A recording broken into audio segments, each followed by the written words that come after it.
मस्जिद में ज़रूर आते हैं। और अमीरुल मोमिनीन अलैहिस्सलाम फरमाते हैं उसीकुम बितक़वल्लाह, मैं तुम्हें वसीयत करता हूँ कि अल्लाह से तक़वा इख्तियार करो। तक़वा नाम है परहेज़गारी का, यानी अपने आप को वाजिबात अंजाम देना और मुहर्रमात से बचा लेना। लेकिन ये सिफत इंसान के अंदर तभी पैदा हो सकती है जब इंसान आदिल हो। खुदा ने जहाँ उसूल दीन आप सबको याद होंगे, जहाँ तौहीद का जिक्र किया, उसके बाद अपनी जो सबसे पहली सिफत बयान की है वो है अदल। आज के ज़माने में हम सब कुछ हैं लेकिन आदिल नहीं हैं, इसलिए कि हम ये समझते हैं कि सिर्फ लोगों के साथ अच्छे सलूक कर लेने का नाम अदल है। नहीं, बल्कि अपने साथ भी इंसाफ से पेश आने का नाम अदल है।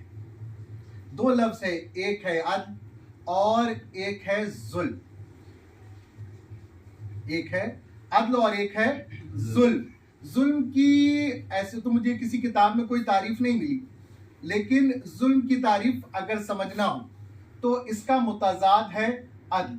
अदल की तारीफ समझ लीजिए, जुल्म अपने आप समझ में आ जाएगा कि जुल्म किसे कहते हैं। तो जब अदल की तारीफ, और चूंकि मौलाना भी तशरीफ फरमा इस बात की तस्दीक करेंगे, अदल की तारीफ जो किताबों में बयान की गई है वो ये है कि वज़उ शै इला महल्लिही, किसी शय को उसकी जगह पे रखना, यानी जो चीज़ जिस मकसद के तहत बनाई गई है, अगर हम उस चीज़ को उस मकसद में इस्तेमाल कर रहे हैं तो वो उस चीज़ के साथ अदल है। लेकिन अगर हम उस चीज़ को उस मकसद में इस्तेमाल नहीं कर रहे हैं तो ये उस शय के ऊपर जुल्म है।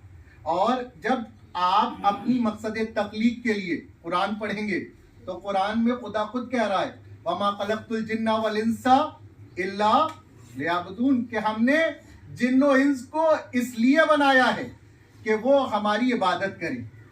अब अगर हम खुदा की इबादत नहीं कर रहे तो यकीनन हम खुद अपने ऊपर जुल्म कर रहे हैं। और देखिए, इबादत का एक मफहूम हमारे यहाँ बड़ा महदूद बयान किया गया है। हम ये सोचते हैं कि सिर्फ दिन भर में 17 रकत नमाज अदा कर लेने का नाम इबादत है।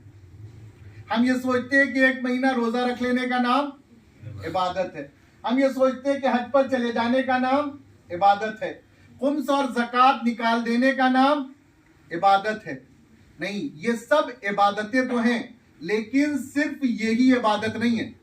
मैंने जिस आयत को आपके सामने अभी पेश किया, अगर उस आयत के पस मंजर में जाएं तो आपको ये समझना पड़ेगा कि अगर हम अपनी जिंदगी का एक लम्हा भी खुदा की इबादत के बगैर गुजार रहे हैं तो उस लम्हे में हमने अपनी मकसद तख्लीक को पूरा नहीं किया। और अगर हमने अपनी मकसद तख्लीक, खुदा कह रहा है कि हमने तुम्हें बनाया इसलिए कि तुम हमारी इबादत करो, इसका मतलब ये है कि ये तमाम काम जो गिनाए गए, नमाज, रोजा, हज, खुम्स, ज़कात, ये सब इबादत तो हैं, लेकिन सिर्फ यही इबादत नहीं है। और इसकी बेहतरीन मिसाल आपको इस महीने में मिल जाएगी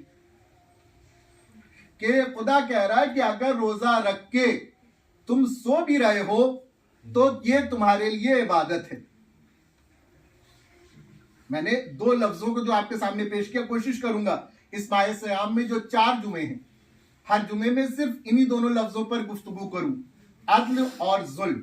अगर हम सिर्फ अदल को समझ लेंगे तो हमारे दरमियान बहुत सारी नाइत्तेफाकियां और बहुत सारे गुनाह दूर हो सकते हैं अगर इंसान सिर्फ अदल को समझ ले। इसलिए कि अमीरुल मोमिनीन अलैहिस्सलाम इरशाद फरमाते हैं अल अदलो मर्रतुन वाहिदा, अदल का सिर्फ और सिर्फ एक ही रास्ता है। अदल का सिर्फ एक रास्ता है। वो रास्ता क्या है कि जिसका जो हक बनता है उसे वो हक दे दिया जाए, यही अदल का रास्ता है। वल जुल्मो जौरुन, और जुल्म के कई रास्ते। अदल का सिर्फ एक रास्ता है कि जिसका जो हक बन रहा है आप उसे वो हक दीजिए। आपने हक दे दिया, ये उसके साथ अदल है। लेकिन जुल्म के कई रास्ते, मैं मिसाल दूं आपके अपने छोटे भाइयों के सामने। आप मिसाल के तौर पर एक मजदूर को सुबह के वक्त पकड़िए और उससे कहिए कि तुम्हें मजदूरी करना है। उसकी एक उजरत तय हो जाए, मिसाल के तौर पर 600 रुपया, इस वक्त आपके यहाँ 400 या 500 जो भी चल रही है। आपने कहा कि तुम्हें दिन भर हमारे घर मजदूरी करना है और शाम को तुम्हारी जो उजरत है हम तुम्हारे हवाले कर देंगे। शाम को जब उजरत देने का वक्त आया, आपने 500 पे तय किया था, उससे 400 दिया। जुल्म का एक रास्ता ये हुआ। आपने उस मजदूर से तय ये किया था कि तुम्हें 9 बजे से लेकर शाम को 5 बजे तक काम करना है। आपने अगर 5:01 पर भी उससे काम लिया तो ये 1 मिनट आपने उसके ऊपर जुल्म किया। आप कहेंगे मौलाना आजकल इतना ख्याल कौन करता है, इतना ख्याल कौन करता है? अगर हम इतना ख्याल ना करें तो फिर मुझे तो नहीं लगता कि हमें यह कहना चाहिए कि हम मौला अली के मानने वाले नहीं, क्योंकि मैं आपको वो वाकया याद दिलाऊं, सिर्फ इशारा कर रहा हूं। अगर हम इतना ख्याल भी ना करें तो फिर मुझे नहीं लगता कि हमें यह दम भरना चाहिए कि हम अली के शिया हैं। इसलिए आप सबको वो वाकया याद है कि इब्ने अब्बास मौला की खिदमत में आए। मौला एक चिराग से काम ले रहे थे। जब तक इब्ने अब्बास ने हुकूमती गुफ्तगू की, मौला ने उस चिराग को जलाए रखा और जैसे ही जाती गुफ्तगू आई, मौला ने उस चिराग को बुझा दिया, दूसरा चिराग रोशन किया। अब जो मौला ने दूसरा चिराग रोशन किया है, इब्ने अब्बास ने कहा मौला ये चिराग भी वैसा और इसके पहले जो चिराग जल रहा था वो भी वैसा, इसमें भी वही तेल है और उसमें भी वही तेल था, फिर उस चिराग को बुझाया क्यों और इस चिराग को रोशन क्यों किया? क्या इसलिए कि वो जो चिराग जल रहा था वो हुकूमत के पैसे से जल रहा था और ये जो चिराग जल रहा है इसमें जो तेल पड़ा है वो मेरे जाती पैसे का है। जब तक तुमने हुकूमत की गुफ्तगू की तब तक मैंने हुकूमत वाले चिराग से इस्तेफादा किया। जब तुमने जाती गुफ्तगू शुरू कर दी तो मैंने उस चिराग को बुझा दिया और अपने जाती पैसे से चलने वाले चिराग को जला लिया। इसलिए आप याद रखें कि अगर हम इंसान किसी पर जुल्म कर रहे हैं, अदल क्या है? हर इंसान को उसका हक दे लेने का नाम अदल है। और देखिए अम्र बिल मारूफ और नही अनिल मुनकर वाजिब है। अम्र बिल मारूफ और नही अनिल मुनकर वाजिब है फुरूए दीन में से। लेकिन जहां तक मेरा अपना मानना यह है कि हर इंसान, हम यूं तो दूसरों पर उंगलियां बड़ी आसानी से उठा लेते हैं कि फला शख्स के अंदर ये बुराई है, फला शख्स के अंदर ये बुराई है। लेकिन मुझे ये लगता है, जहां तक मेरा अपना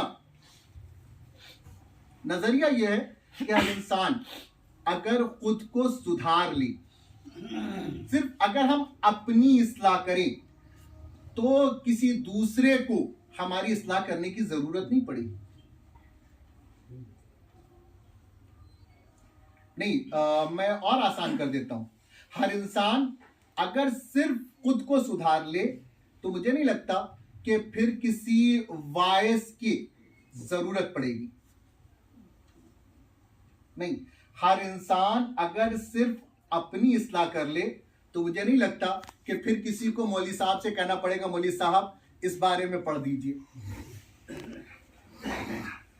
ये हमारी नजर में दूसरा बुरा है, हम बहुत अच्छे। दूसरा बुरा है, हम बहुत अच्छे, जबकि शरीयत ने इसके बरक्स हुक्म दिया। शरीयत ने कहा है कि हमेशा दूसरों के बारे में हुस्ने ज़न से काम लो,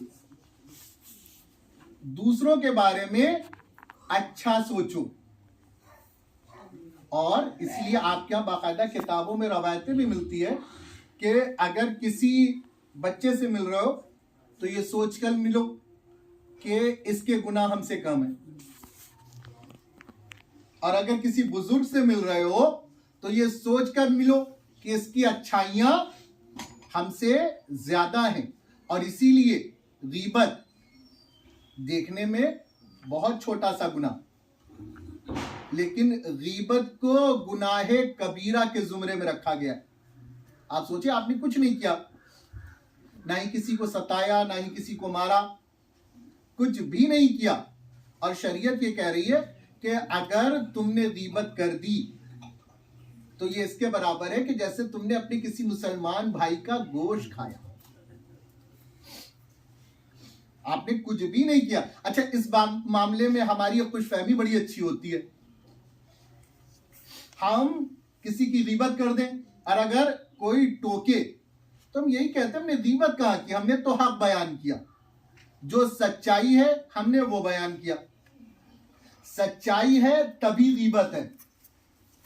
अगर आपने किसी के बारे में झूठ बयान किया तो वो गीबत नहीं बल्कि तोहमत है। उसके अंदर वो बुराई पाई जा रही है, तभी वो गीबत है। अगर वो बुराई नहीं पाई जा रही तब तो वो तोहमत के जुमरे में आ जाएगा। इसलिए हम सबको चाहिए कि हम पूरे माशरे में हर इंसान के साथ अदल से काम लें, और सिर्फ इंसानों के साथ नहीं बल्कि खुद अपने साथ अदल से काम लें। आप, खुदा ने जिस मकसद के तहत आपका ये हाथ बनाया है, अगर आप अपने हाथ को उस मकसद में इस्तेमाल नहीं कर रहे हैं तो ये हाथ के साथ अदल नहीं है। खुदा ने जिस मकसद के तहत आपको ये दिमाग दिया है, अगर आप उस मकसद के तहत अपने दिमाग का इस्तेमाल नहीं कर रहे हैं तो ये दिमाग के साथ अदल नहीं है। और जहां तक बात आ गई है तो अर्ज कर दूं, क्योंकि मैंने खुद महसूस किया, ये आज मेरा छठा दिन आपके दरमियान। खुदा ने जिस मकसद के तहत, क्योंकि मैंने पहले ही दिन क्लास का ऐलान भी किया था और फिर मुझे बाद में ये पता चला कि यहां अरबी पढ़ने वालों की बड़ी कमी है। अक्सर लोग अरबी से नावाकिफ हैं। खुदा ने अगर औलाद दी है, यकीनन कड़वी बात है, और अगर आपको ना मालूम हो तो मैं अपने बारे में बता दूं कि मैं मिंबर से कड़वी बात करने का आदी हूं, इसलिए बहुत कम जगह बुलाया भी जाता हूं, क्योंकि मैं मिंबर से हक बयानी से काम लेता हूं। खुदा ने अगर औलाद दी है, और ये बात तंजीम की किताब में मिल जाएगी आपको, कि खुदा ने वालिदैन के ऊपर औलाद का हक रखा है और औलाद के ऊपर वालिदैन का हक रखा है। वालिदैन के ऊपर औलाद का हक यह है कि उसे अच्छी तरबियत दे, अच्छी तालीम दे, उसे अच्छी जगह पर रखें। कड़वी बात मैं करने जा रहा हूं कि अगर खुदा ने औलाद दी है, इंसान ने उसकी तरबियत, उसकी तालीम का इंतजाम नहीं किया तो यकीनन खुदा की दी हुई नेमत की नाशुक्री की। नहीं, हमारा अलमिया बहुत गलत है इस वक्त। और मैं सिर्फ आपके यहाँ की बात नहीं कर रहा, क्योंकि मैं अक्सर बच्चों को पढ़ाता हूँ, और अभी कल ही मेरी एक मौलाना से बात हो रही थी तो उन्होंने बताया उस जगह कुरान पढ़ने जा रहे हैं। एक मौज़मा का इंतकाल हुआ अभी एक हफ्ता पहले, वो कुरान पढ़ने जा रहे हैं और माशाल्लाह लड़का 22 या 24 साल का होगा। उसने खुद अपनी ज़बानी उन मौलाना से बयान किया, मौलाना मैं तो नास्तिक हो चुका था, मैं एथिस्ट हो चुका था, मेरी माँ ने मुझे मरने से 1 या 2 महीने पहले नमाज पढ़नी सिखाई।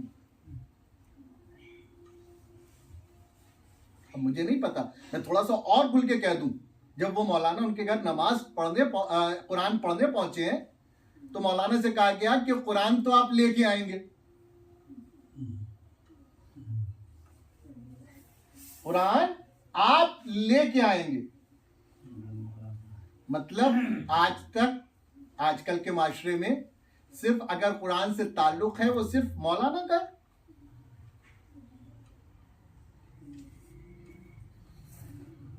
क्या कुरान से सिर्फ ताल्लुक मौलाना का है?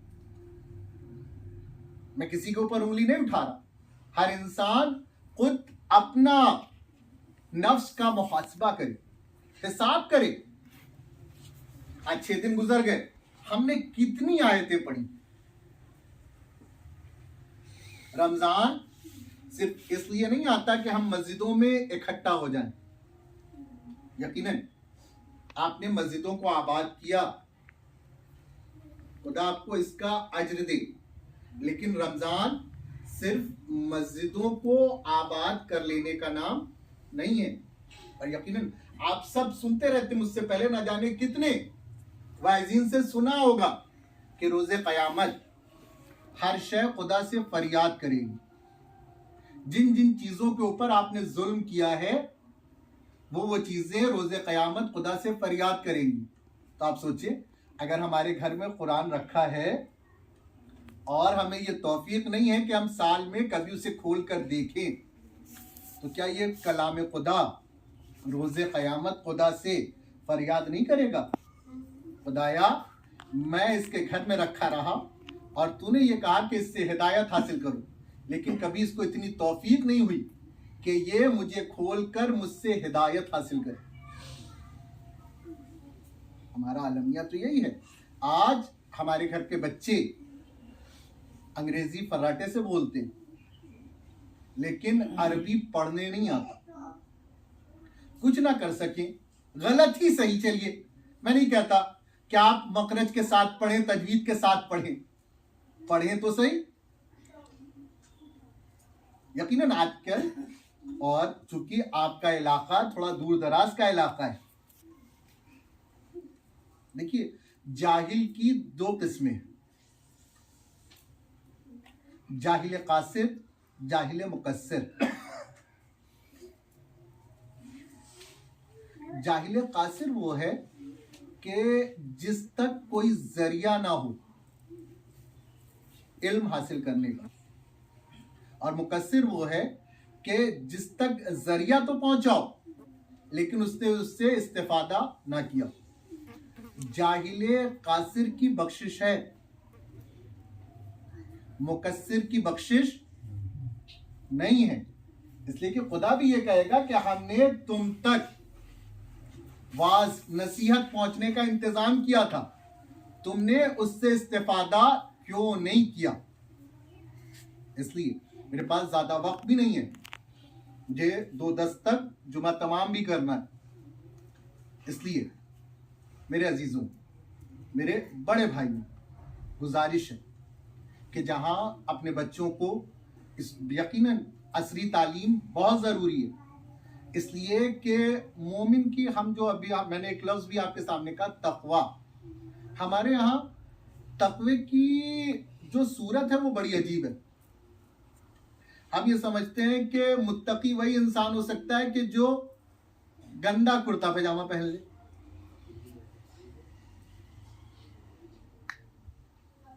जिसके कुर्ते स्प्रिंग बन चुके हों।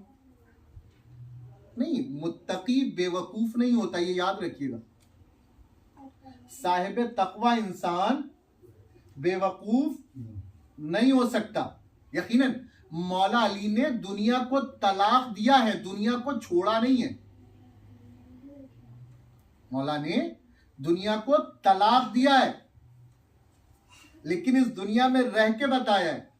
और जहां तक मैंने अपने बुजुर्गों से सुना है कि वो इंसान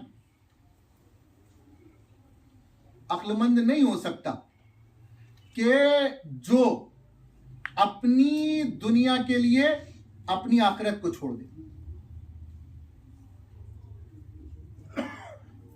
ये बात पुरानी थी, मुझे पता है, ये सब पढ़ते हैं कि अपनी दुनिया के लिए अपनी आखिरत को ना छोड़ा जाए। इसी तरह वो इंसान भी अक्लमंद नहीं हो सकता जो अपनी आखिरत के लिए अपनी दुनिया को छोड़ दे। मसला यह है कि आपको आखिरत और दुनिया दोनों को बैलेंस करके चलना है। आखिरत और दुनिया दोनों को बैलेंस करके चलना है। जितना वक्त आप अपनी आखिरत के लिए इंतजाम करते हैं, उतना ही वक्त आप अपनी दुनिया के लिए भी इस्तेमाल करें। नहीं, मैंने ये बात नौजवानों के दरमियान कही भी थी कि दूसरे तमाम मजहब में और इस्लाम में फर्क ही है। दूसरे तमाम मजहब ये कहते हैं कि जब तक तुम दुनिया से दूर नहीं हो सकते तब तक तुम खुदा के करीब नहीं होगे, लेकिन इस्लाम ये कहता है कि तुम दुनिया में रह के भी इस्लाम के करीब हो सकते हो। और मैंने एक हदीस भी सुनाई थी जो खुद मैंने सहने इमाम रजा में सुनी। नमाज शब के बाद वहां जब गुले इमाम रजा तकसीम किया जाता है तो वाइज ने मुझे एक हदीस सुनाई थी। वो हदीस ये थी, हम ये सोचते हैं हमारे यहाँ एक नमाज है नमाज शब, जिसे नमाज तहज्जुद भी कहा जाता है। आप सोचे कितना सवाब है। और आजकल बयान करने का जमाना भी नहीं, इसलिए कि अब सबके मोबाइल में वीडियोस मौजूद है कि नमाज शब का कितना सवाब है। आप सब सुनते रहते, चूंकि मेरे भी सामने नौजवान सुन रहे थे, तो मैंने वो हदीस सिर्फ कोट की कि उन्होंने बयान किया कि अगर कोई शख्स अपने घर में बैठकर अपने बीवी बच्चों के साथ हंसी मजाक करते हुए खाना खाए तो उसको नमाज शब से ज्यादा सवाब मिलता है। अब सोचिए, कहां नमाज शब और कहां पूरी फैमिली के साथ बैठकर सिर्फ आप खाना खा रहे हैं। खुदा ने आपके इस खाने को भी इबादत बना दिया। इबादत ही तो मफहूम था ना।